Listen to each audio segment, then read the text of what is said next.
one. Puka Nacua turns on the afterburners. Puka Nacua is the best player in history. He's the epitome of what we want to be as Rams. I love Puka Nacua. Puka Nacua. Puka Nacua. Puka. Puka. Puka, Puka, Puka. Puka Nacua. Say it again. Puka Nacua. Puka Nacua was pick number 177 of the 2023 draft. The end of the 5th round after 19 receivers had already gone. He's too slow, too fragile, too inconsistent. That was the line on the kid from BYU.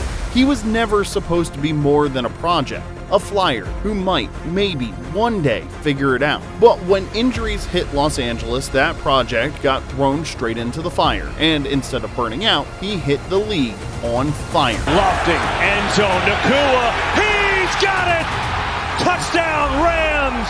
Now, in 2025, Puka Nacua isn't just proving people wrong, he's making history. This is how a forgotten 5th round pick became the NFL's most uncoverable receiver. All of the big plays that you need, Puka's down there somewhere.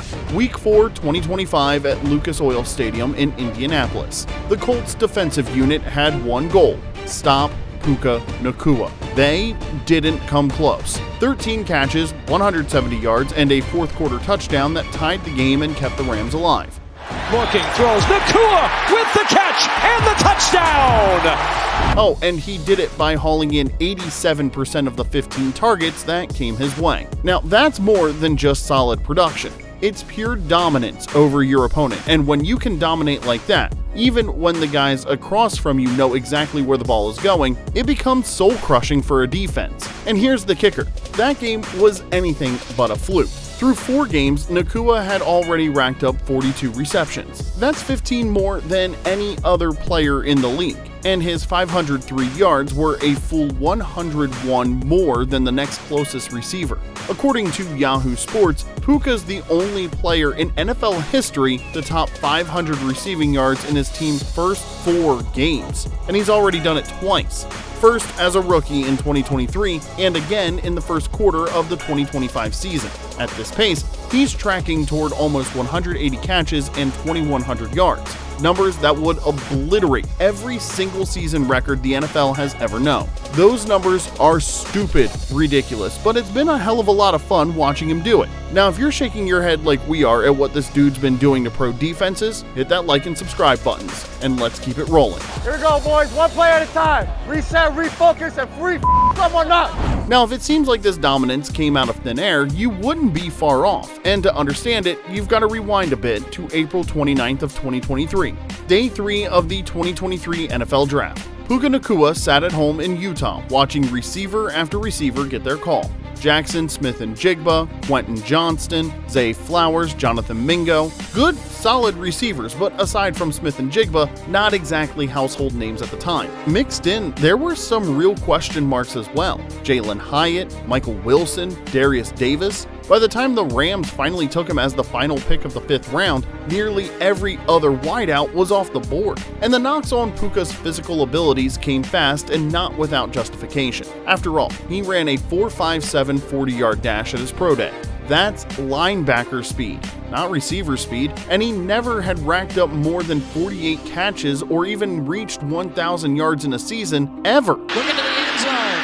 Has a man. Caught for a touchdown. Puka Nacua. In fact, in his best year at BYU, he only totaled 805 yards. By the numbers, he wasn't a college star. Then there were the injuries. A fractured foot as a freshman when he was still at Washington cost him 5 games. An ankle sprain against South Florida and later a hamstring pull cost 3 more games at BYU. Even heading into his rookie year, Puka sat out some of the preseason with a knee issue. Most mock drafts had him in the 7th round. Some didn't have him drafted at all. When he was finally picked, the Deseret News out of Utah called his selection a mild surprise. Not exactly awe-inspiring. And it got worse. Pro Football Network gave him a 5.17 relative athletic score. That's way below the elite 8 and 9s that top receivers put up.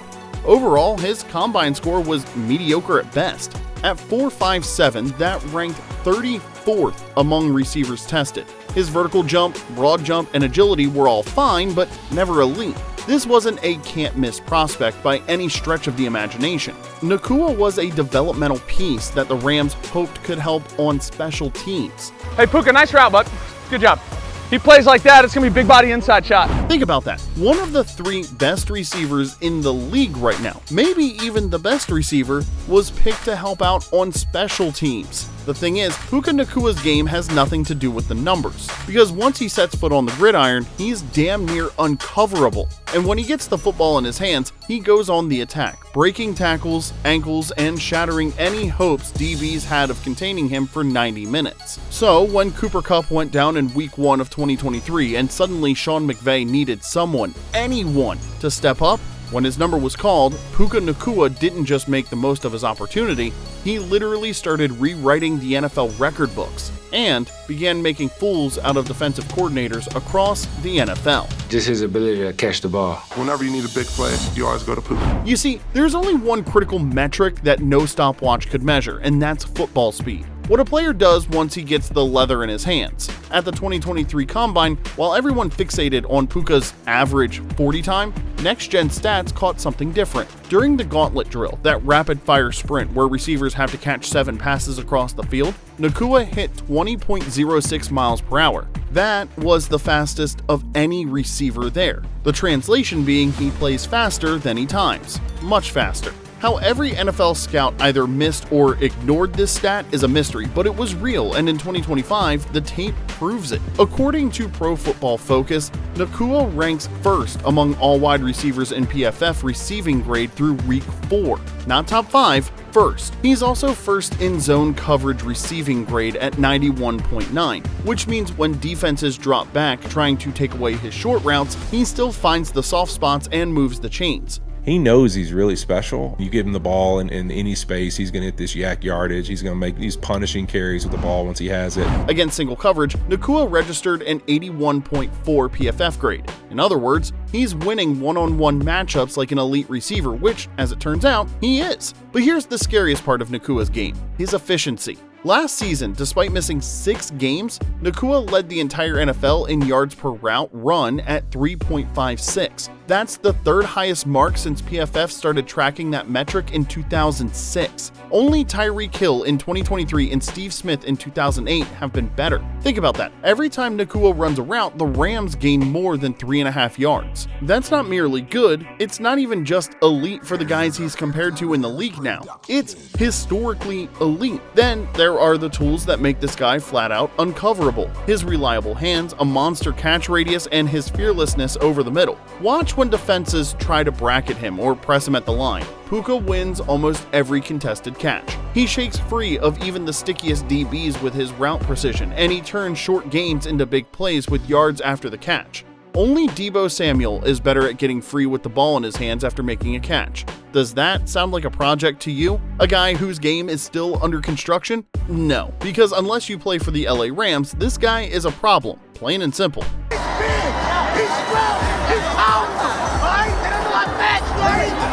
March of 2025 changed everything for LA's receiver room. Cooper Kupp, the Super Bowl MVP and the face of the franchise, was released after trade talks went nowhere.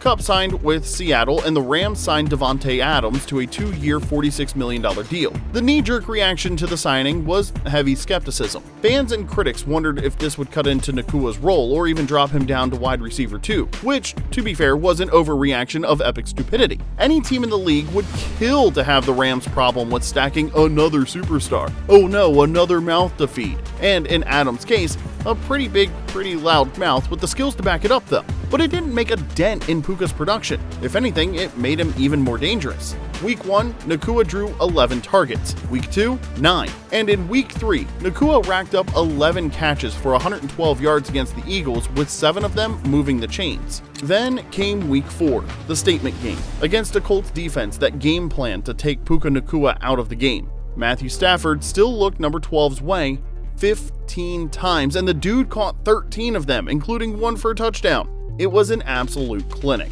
But just as importantly, it highlighted the chemistry between Nacua and Stafford. He just knows how to get open. He understands what Matthew is seeing and how to use his body and how to find the open spots. And so yeah, there's no question about who wide receiver 1 is in LA, at least not to the guy throwing the ball. And that's the only guy that matters. It's also why Puka is averaging 10.5 catches per game, a pace that puts him at 178 over 17 weeks. If that number sounds unbelievable, it's because it is. Michael Thomas holds the NFL record with 149 catches in a single season. Nacua's on track to shatter that. And we're not even sure shatter is a big enough word for what that would mean.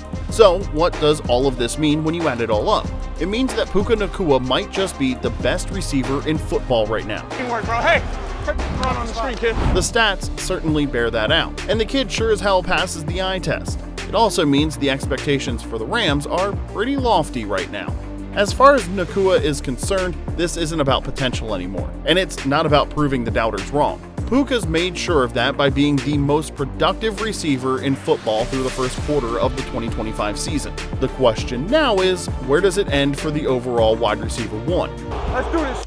In 2023, Puka shattered rookie records: 105 catches, 1,486 yards, and for a kicker, he hauled in 15 passes on 20 targets in only his second NFL game. In 2024, he led the league in receiving grade, even after missing 6 games. And he's already kicked 2025 off by becoming the first player in NFL history to top 500 receiving yards in his team's first 4 games twice. On top of that, only Randy Moss and Justin Jefferson have had more 150-yard games through their first 3 seasons. That's the kind of company this guy keeps now. It's as elite as you can get. And here's another unbelievable reality we may be looking at this season. Pretty much every single season NFL receiving record is in danger of going down.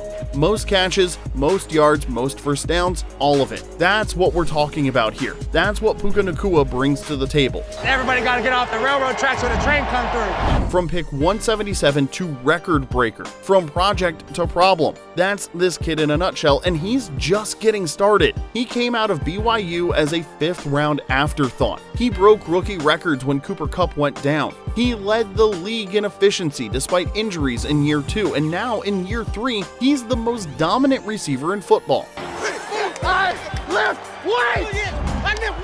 So, here's the question, Snap Count fans. Where do you rank Puka Nacua among the NFL's elite right now? Is he already top 3 with Jefferson and Chase? Is he the most underrated weapon in the league, or does he still have something left to prove?